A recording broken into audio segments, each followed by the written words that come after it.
Over to you, Jeremy, for your final case study. Thanks. So I've got a first technical problem that I can't click away Oh, the yeah, the thing. annoying Yeah, Zoom pop-up. Don't worry there about we it. go. All right. So yeah, thanks. So we'll jump right into it. Thanks for the chance for the case study. Just as an overview of how we're going through it, we identified a problem early on in the program. We validated it.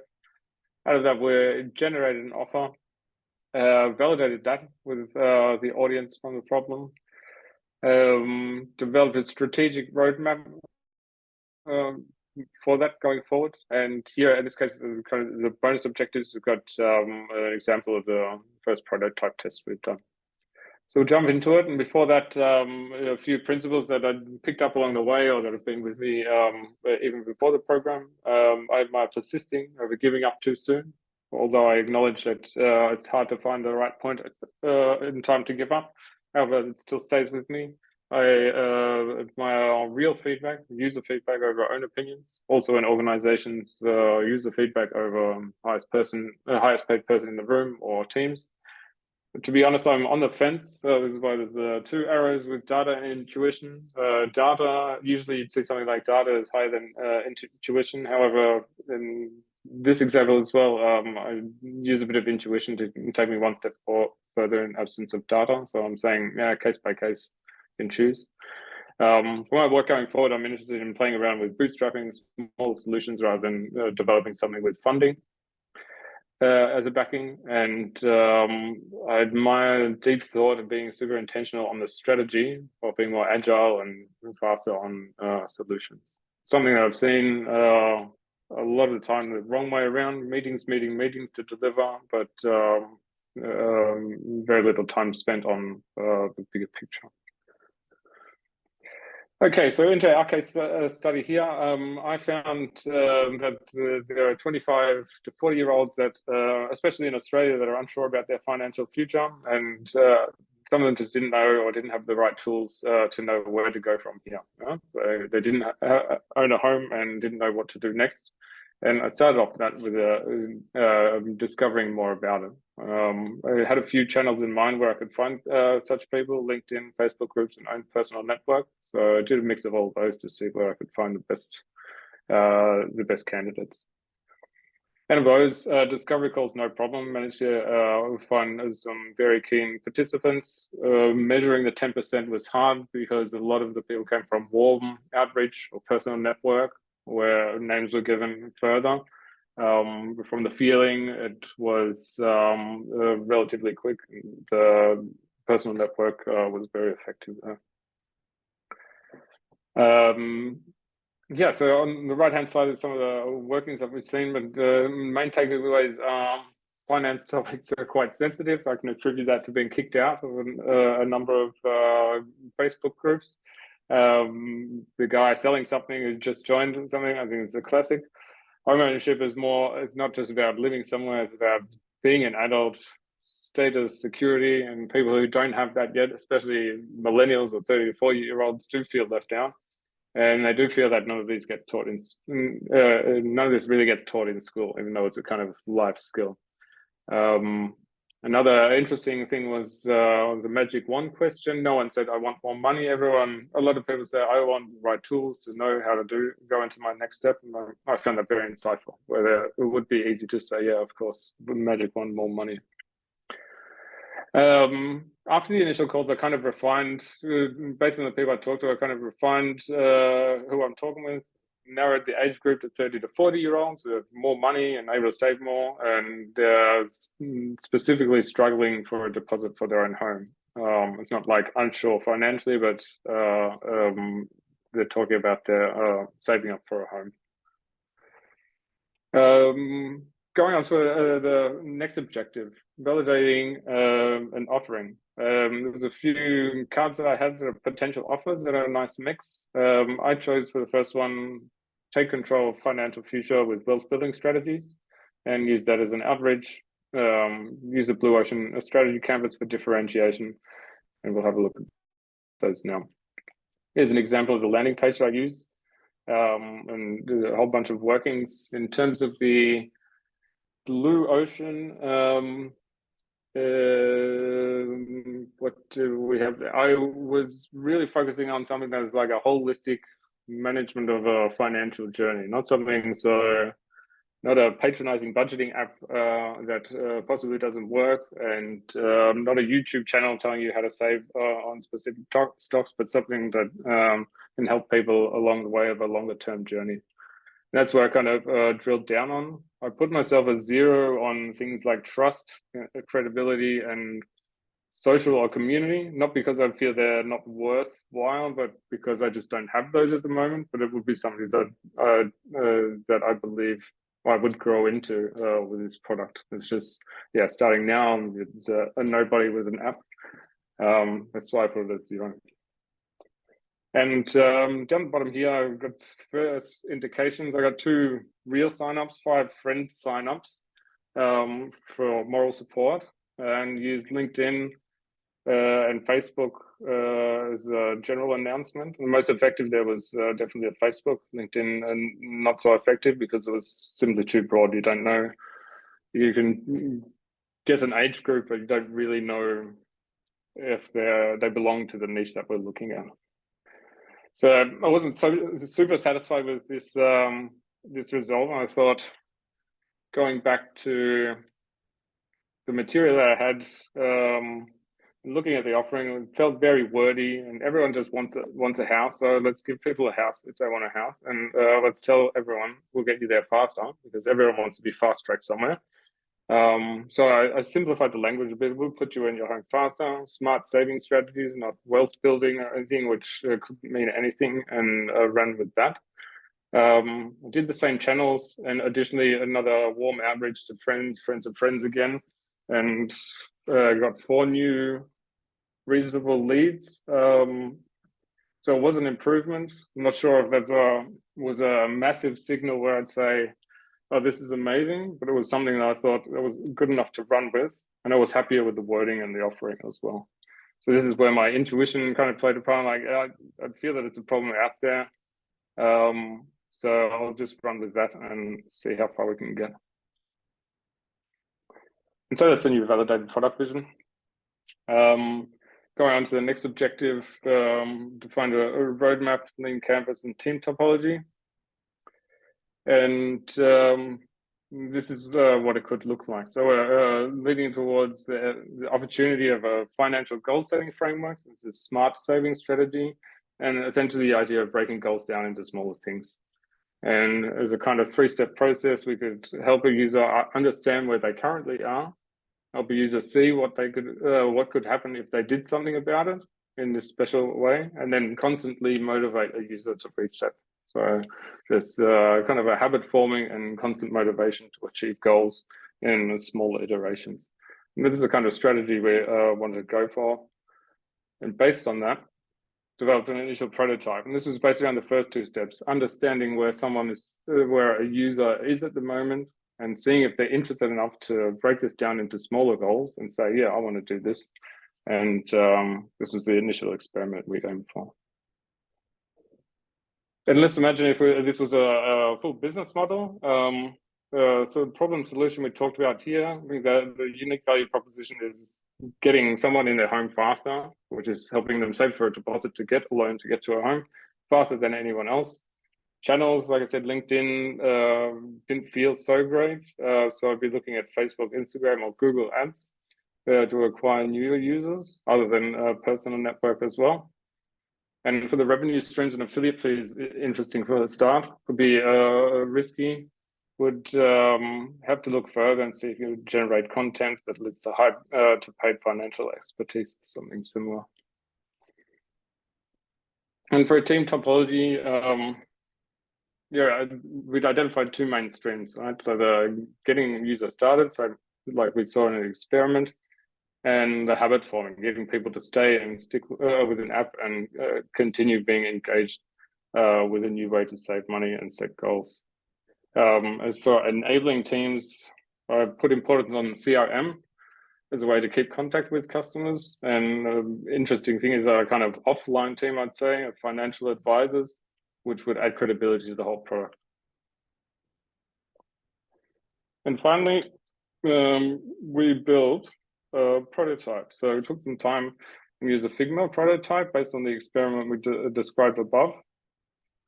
It looks kind of like this. So yeah, on the left-hand side, help the user understand what happens if they do nothing.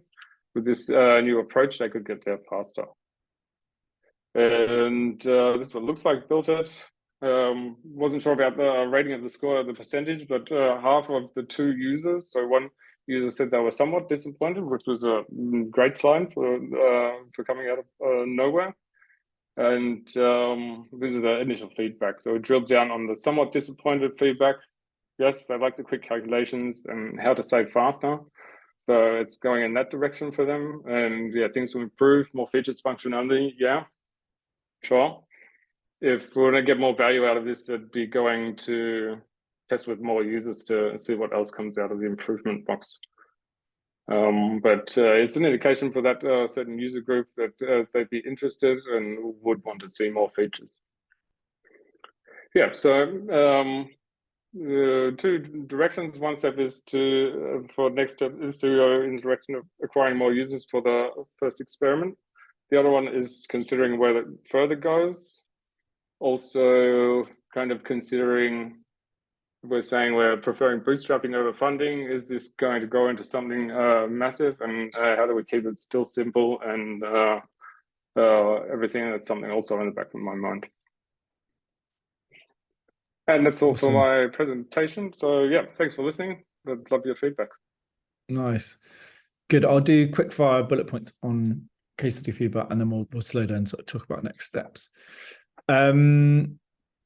Yeah, I love you started with the principles. It's always good to see these like customized. It's like you've actually thought them through and made them their own, because ultimately you're going to pass these down, whether you mean to or not, to your team members, and you're going to be informing your work.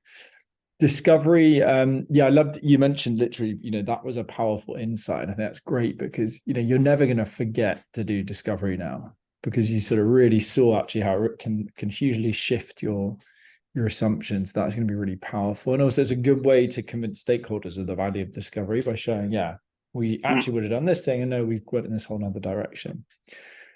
And what was nicely, there was a good logical flow from discovery into your eventual MBA around this sort of holistic management, which is exactly what we want to see, right? We don't want to see like one thing over here and completely unrelated when it comes to what you end up working on. One small thing to improve is what I call bridging. So rather than just going, so here was objective 2 and the key results, ignore the buzzwords and just go, good example would be, okay, so, once we understood what the problem was, we wanted to understand, is this a real problem? And that's why I went and spoke to customers. So I did 5 discovery calls, and here were the key learnings. So see that the steps are really logical for anybody that, you can do that to your 4-year-old son. They sort of understand what's going on, right? On the sign-ups, it's good to caveat, as you did, you say, hey, some of those were friends, but also don't undermine it. Like, my first business, sent it to 50 friends, like one of them signed up. So people do things when there's some self-interest. So I suspect they're genuinely curious. So caveat, we probably got higher conversion because it was friends, but it still shows that there's some interest there. Some key points are worth, you went through it quite quickly. I think that's fine, because it keeps the energy up, it keeps someone engaged. Some points are worth slowing down for, just to emphasize. So for example, MBO is, that's really going to become the absolute, the flag, right, that everyone follows. So it's worth just changing tone and going, so here's the MBO, here's what we're going to focus on. We help ... Pause. Next point. So some of those problem statement, another key takeaway, key thing we want them to take away.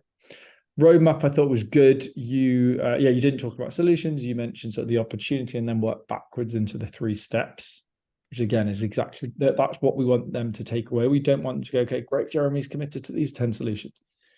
No, we're going to avoid that, and that's why we use the strategic roadmap.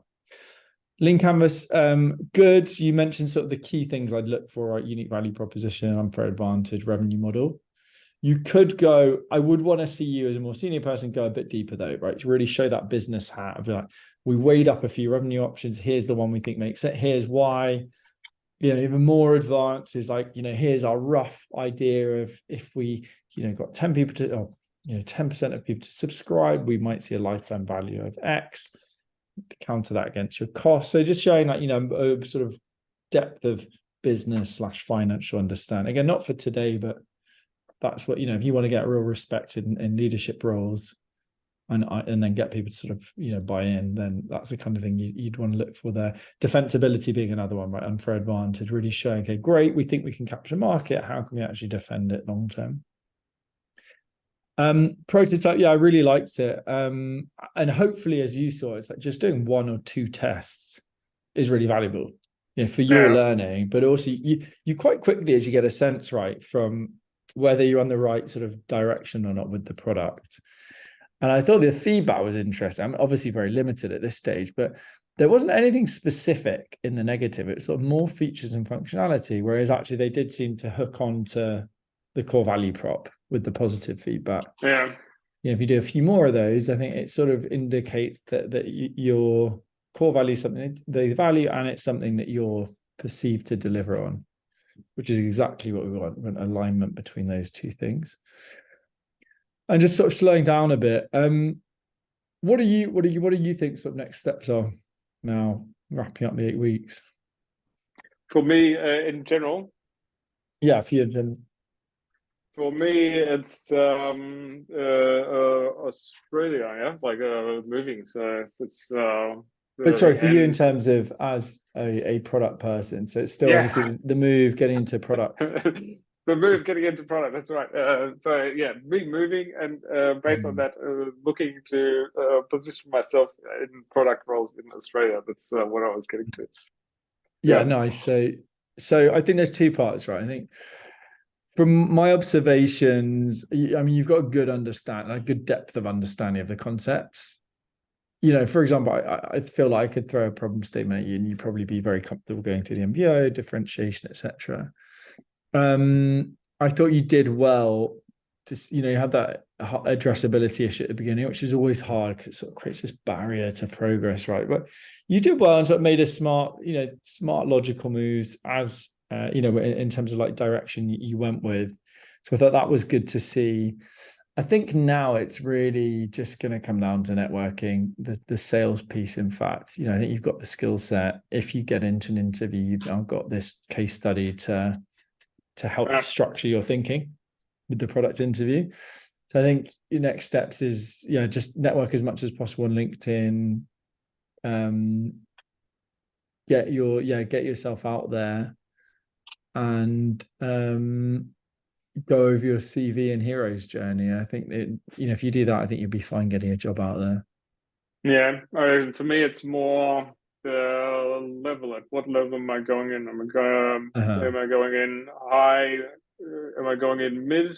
With, let's say, 10 years of doing lots of delivery and everything. Do I go mid level or do I go straight for senior and try and push through there?